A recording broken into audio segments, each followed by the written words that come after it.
So I've had a lot of thinking to do here lately as we've been grinding away on the bottom of our convertible to completely restore the bottom side of it and get it re-undercoated. Since we're trading the convertible to get our slick top fixed in the rear where it's actually had collision damage, I've kind of been thinking. I was originally going to use this car for body panels and stuff to fix it, but since my body guy told me I don't need to fix all that, he can just pull it and dolly most of it out, just replace the rear rails. I've kind of had some thinking, and instead of cutting this thing up and just ruining a chassis that's honestly still usable, I think it's better that we go ahead and chop up our twin turbo drift car. It's not actually a twin turbo chassis. I got the car, it's got tons of damage. Both the headlight buckets are absolutely destroyed. The radiator support is absolutely garbage. The firewall has literally been beat up. It's completely waved in and out. It has probably 20 holes drilled in it. And as you can see, here's a big kind of hack job. They just sprayed everything over. This is all filled with putty right here. I can't even mount a fender because there's so much damage here to this inner structure. You can see how much that bows in. Pinch welds are destroyed. Little stuff like this. It has putty in it absolutely everywhere. But the good thing about this car, this actually has good rear rails and it has a good trunk area. You can see it's fairly straight. It is straight, minimal damage. Even if we need the full trunk, we can use this. This is my slick top, kinked on both sides. Can't mount my rear panels. My hatch can't shut, or dinged in right here. Both my quarters are buckled. So we're actually going to use the drift car to fix this. That thing's going to scrap. If not, maybe we can let a buddy use the chassis if we only take the rails, depending on what we need. But that brings me on to this car. Why don't we use all of our non-good, like this hood? This hood's all wavy and crappy. Why don't we keep this on the car? We just use all secondhand parts that no one's really going to buy. Let's bring this chassis back. Let's make this our drift car. I think the original owner would love that compared to cutting it up. So to start off, I actually think we're going to pull everything out. We're going to take the hatch off. We're not going to leave this hatch on. If anything, we're taking that ugly hatch and we'll save this because this is a nice AH3. Same thing with the passenger door. That's not staying on the car. That's definitely usable somewhere.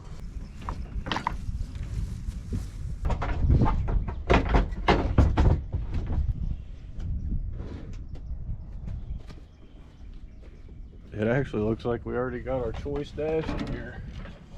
I say that because it's got this tear right there. Ain't no one gonna want this thing. Guess this is the one we're using. So we left this thing kind of just open. It appears something may have came and thrown up in here. The standing water obviously has corroded a little bit. So we actually are gonna need to clean all this up. Yep, it's looking like cat puke. Even on my seal. That's ridiculous. This is a big reason I kind of feel stupid with this car. I tested my, I don't know, ability with some spot welding removal because I was going to cut this whole thing up. Didn't think, you know, you want to do this after you remove it from the car you're already pulling it from. Safe to say this is how we will be learning to weld. We'll be welding all of that back up. And I drilled all that out because I'm an absolute idiot. Like I said, no big deal, because drift car. Pull out anything big, potentially usable. Probably want to take this out for now.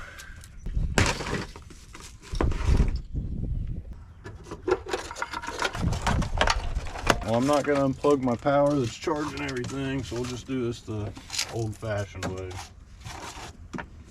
Until we can sweep it, obviously. We are still going to sweep it, but cat's eating like kidney beans or something. Pinto beans. Peanuts, I don't know. So the goal is just to get anything big, obviously, that the shop vac's not going to get, or will clog it up. Now it should come off. Forgot I had it bolted up.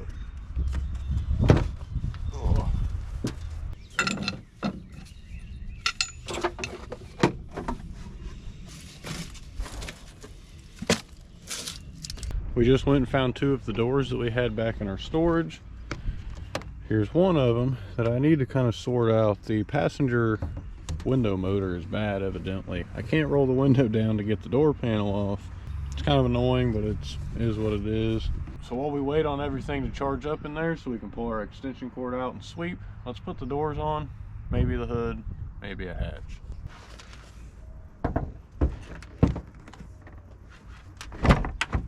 It's as easy as that. So you always want to get the top started with the window kind of pulled out past this little stopper. Once you get that threaded, then you can let the door down, seat the latch, and start to do your bottom ones. Now let's see how potentially not even this door is. It's probably going to sag and drop a bunch as soon as it opens. Yeah, see it? The latch hits. I'm going to show you guys the remedy for this. The way that you can set a door by yourself is to get a piece of wood, a jack, and you're going to place it halfway through the door and towards the back side. And you're going to get it close to where it shuts. You're going to raise it up to where you kind of lift the door like this, tighten your hinges down, and then the natural sag is what you're trying to aim. So you're trying to get it in the sweet spot where it just latches nicely to compensate for the sag in the hinges. It just happens over time. Once you get a little bit of tension on the door, loosen your bolts back up. As you lift, try to watch the roof line here, so you can use the glass to right here as reference, and you'll go slightly above it. Tighten the bolts back down, drop it. It's actually a little bit too high now. One more adjustment later. Shuts good. About as perfect as you want it. The gap's pretty good back here, especially to crash into someone else.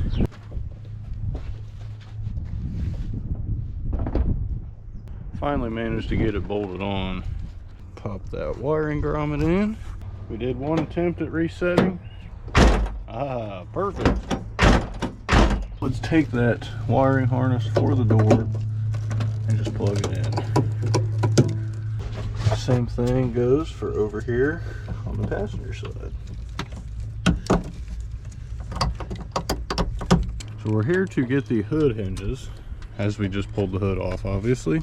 Now we actually got to pull this fender off to get access down here.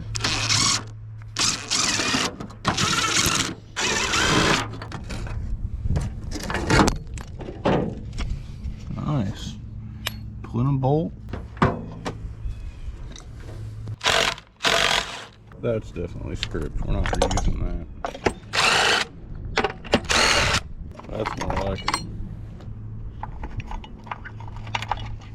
I always like to try to kind of match them up with the kind of rust or paint rings. Get them about where they were. One done, one to go. Now we got both the hinges on. We really just got to find the hood that we want to put on it. I think the only other hood that I have right now is red or the gray. They're all damaged in some sort of way, so we may just go with the gray, to be honest. It's flip back, just like the red one. They both flip back. Silver one, just someone kind of ran up on it.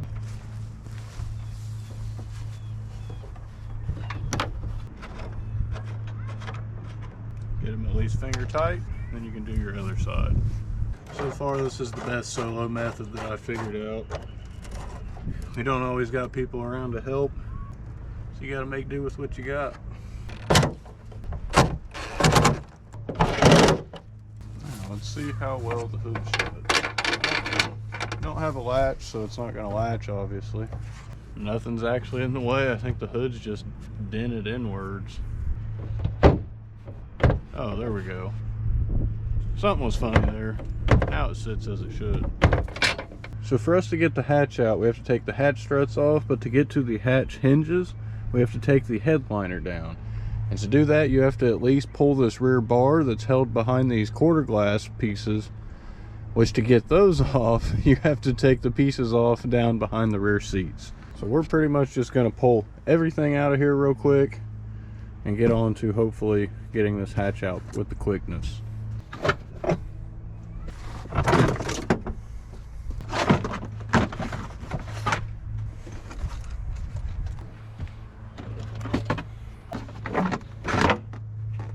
Don't forget, you guys, I'm parting this car out. If there's anything that you see on this car that you may need, or anything that's been in my shop, shoot me a message on Instagram. Check the description below, get a hold of me.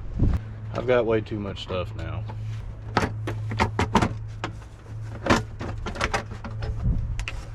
Now we're just down to the interior panels, so let's go ahead and take these hatch struts off and get to shutting this hatch. Well, we're working on getting this all torn out so we can get the wiring out, and we have just discovered a mouse nest. That is a first. I've never seen one in the hatch before. Finally got the hatch ready to come out. Pesky wiring harness officially done with, and the mouse nest has been handled.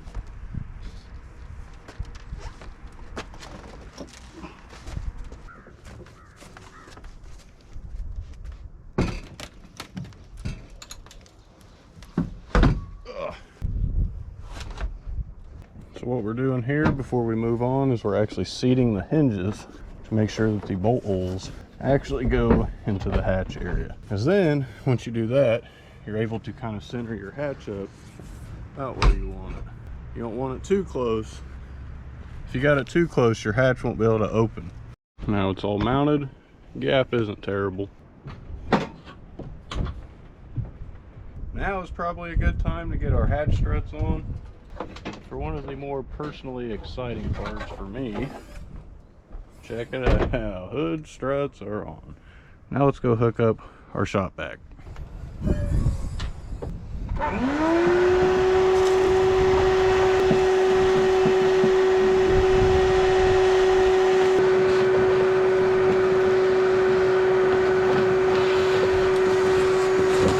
Well, the GoPro keeps dying, but we got pretty much the whole trunk all swept up.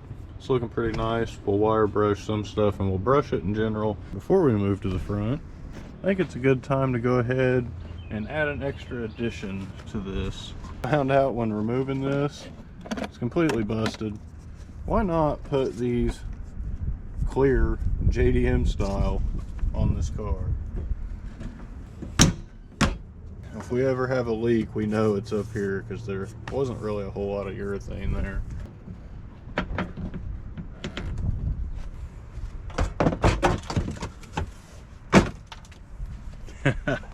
Yeah.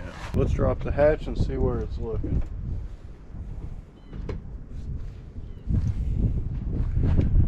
I like it. Now we just swap the rest of the car out. Everything's a little bit cleaner. You can see there's no more leaves anymore, at least. I'm thinking maybe we can find some fenders and headlights. Maybe we can put this bash door on. I'll add fog lights as needed. Ooh, that one actually works. Now to find some headlights. No, but seriously, where am I going to find headlights for that thing?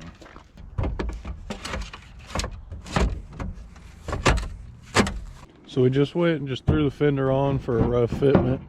It's still really loose, not anything set in stone. Sadly, the rain's starting to come in, so let's go ahead, pack everything up, put the dash in. We're not actually going to install it, get our dash bar, and we will catch you guys first thing in the morning. Alright, it's the next morning. I may have slept in a little too long. I actually slept pretty good last night because it was raining. That's nice for a change. But coming out here and looking at this thing from the rear, I love it, especially from the side. I don't know, with that little filler, we don't know if we're going to keep running that. We may swap it out so we can use a different exhaust. The only style exhaust I can use with this thing is like a quad style. But yesterday I went ahead and threw something on this to kind of make it just look a little bit better. I know you guys seen the fender, but had this nose panel just sitting and figured why not. So the way to find out what we need here is we actually need to check these plugs. So we see there's 4 plugs, so we know that this is going to be an automatic unit, because the manual units only have, I think, 2 plugs on them. If not, there's only 1. This box right here is going to be a manual unit because it's only got 2 plugs. This box is the one we're looking for. This has 4, so this will be an automatic unit. We managed to find us a good heater core. At least it looks good. So a little dirty right here, but inside it looks pretty clean. Pretty confident there's not a mouse nest in this one, I should say. Now before we go on with that, we actually need to go get a razor blade and get all of this airbag harness out. So replacing the heater core right here, we're not really going to be able to get to this up here. So we got everything undone in the cabin. Now we're here to this portion and we actually need to pull it that way. We actually are still plugged in to a couple sensors here. I guess it worked. 10 minutes later, I think we've got it all out. One clip holding us up. Big yellow snake. Now I actually went ahead and snagged the other 2. So you want to throw your blower motor in first, because then your AC slides into place. It also really helps if you have your lower bracket on down here. We'll make it work. You got one bolt hole right here at the top that goes up here.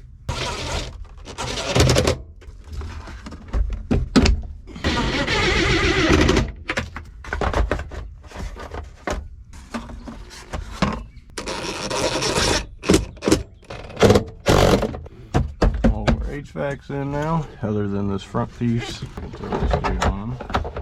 I think now we're all ready to bring the dash bar in here. I need to find some hardware first. Now I figured while we're here before the dash bar goes in, let's just throw a clutch pedal in, because pretty inevitable it's going to be a manual car, you know. There we go. This one's a super tight fit for some reason. Now, note to myself, in the future, I'm absolutely going to have to do something about this. Or else that's just never going to work. I'm going to have to put a bolt and a nut through it.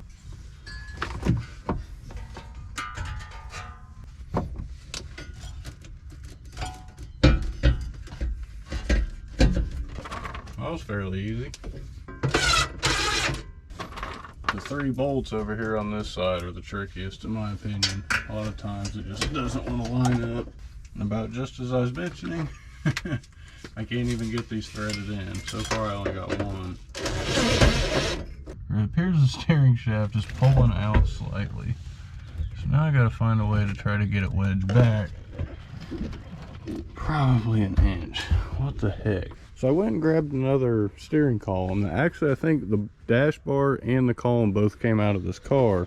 This car is originally an airbag car, non-airbag car. So I think I'm finding the difference here. On the airbag, when you actually have the clock spring bolted right here, but I took it off and sold it. This one has it built into the back of the wheel. As you can see, the contacts here are completely different. There's a plug and no plug. If you look here, the mounting points are about 1.5 inches to 2 inches offset there. Everything this side looks pretty much the same. So obviously we will have to go with the non-airbag steering column. It makes sense as long as you kind of match parts that it should work, in theory, obviously. Now let's actually secure this steering column up first, so then we can do the lower ones much easier.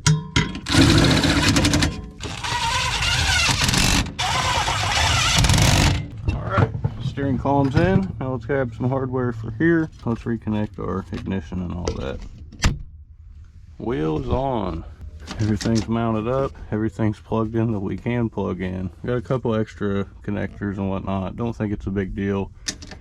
Since we're going to be running an aftermarket hub and wheel, and we'll have to flick the signal manual anyways, the clock spring isn't a big deal.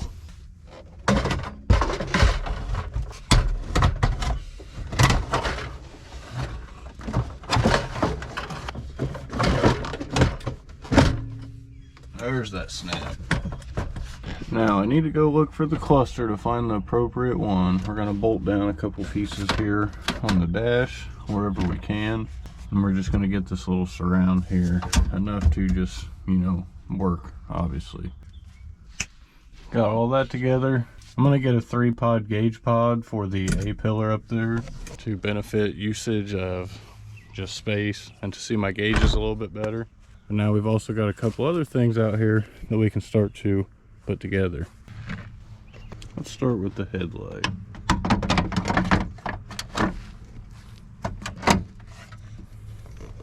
Nice.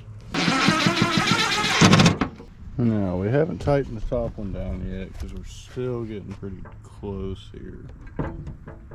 Guess we gotta do a little bit of brainstorming here.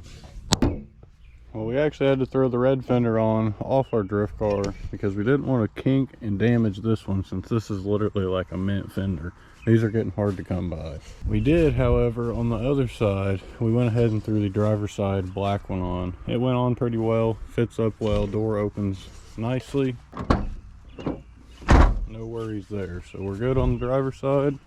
Now I think maybe we'll just go ahead and toss this bumper on just to kind of make the car look whole.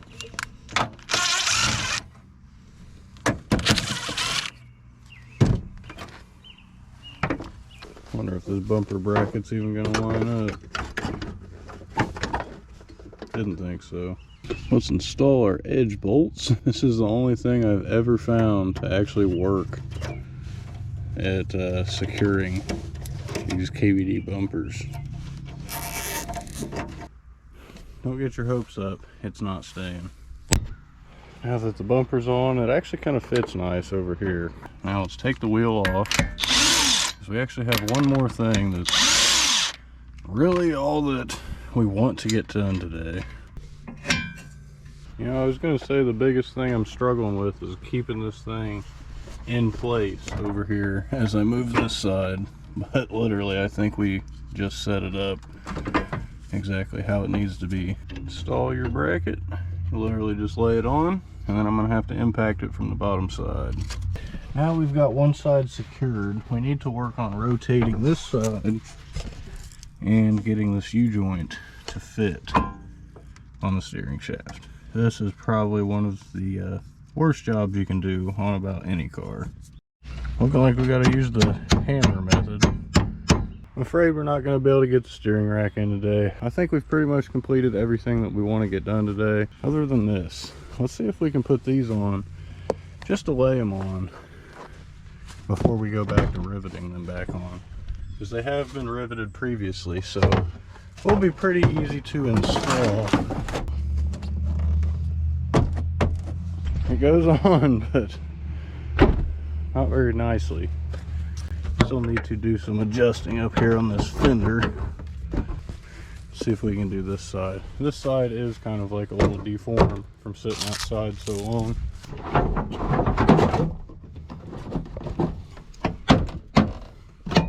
Yeah, got a little bit of a fitment adjustment to do up here. Yeah. All right, let's get everything cleaned up and let's finish this out. Oh man, this headlight needs a little bit of adjustment. It looks kind of wacky, but wheels are hooked up and we are looking like a full car now. Appears I forgot my driver mirror, but honestly that's just gonna have to wait. I'm happy we at least got a drift shell that we're working and putting together now. Again, hit me up, let me know if you need anything off this one, really just anything in general. We got plenty of parts around here, guys. Don't be afraid to hit me up and ask. Now I think this is actually going to wrap up the video. Nonetheless, I'm happy that we actually have a chassis we can roll through with. We have one to repair our chassis. That chassis just gets to go RIP. Don't got much of an outro, you guys. If you guys liked the video, don't forget to drop a like and subscribe down below so you can stay tuned for more Z32 related content. We will catch you guys in the next one. Peace.